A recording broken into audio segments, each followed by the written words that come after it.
Welcome back to day 6 of Lost Summer. My name is Ariana, and today we are talking about time blocking. A lot of students try to use different tactics to get themselves to be able to focus on what they're doing and really lock in as it pertains to studying for finals. And one of the best ways to do that is time blocking. I recommend that you take and do about 3-hour increments, right? And that doesn't mean you can't take a break, but focusing on, for example, in the morning, your first subject, in the afternoon, your second subject. That can be a really useful use of your time, because by the time you start to feel sluggish around lunch, you're able to kind of switch topics, pull out new materials, and kind of get your brain to start working again. But for some students, that can be really overwhelming. And so to me, the best way to study for finals is to focus on either 1 or 2 subjects a day. We're not studying everything. We're not, looking at all of these different materials and these outlines and these textbooks and reviewing lectures for all of our subjects. It's going to be overwhelming. Your brain's not going to retain anything, and you're just going to become stressed to the point where you're not actually learning anything. So either you should do something in the morning, 1 subject in the morning, and then 1 subject in the afternoon, or alternatively, you can just study 1 subject for the full day, right?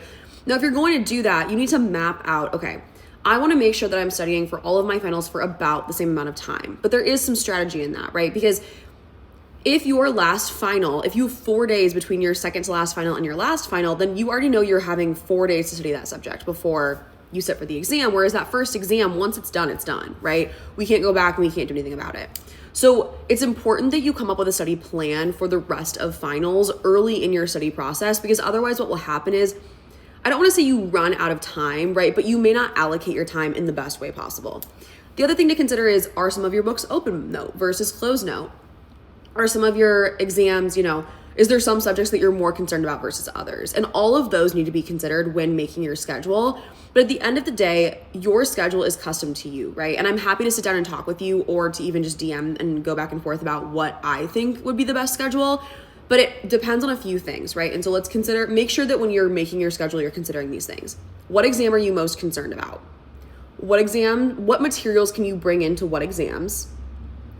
And then also, how much time do you have before that exam? And if you can consider those 3 things and plan out a schedule, you are going to be set up for success for finals. So like I said, this is day 6 of Lost Summer. There will be a giveaway associated with this series, so keep your eye out for information. In the meantime, please share, like this video, follow me on all my social media channels, and let me know if you have any questions.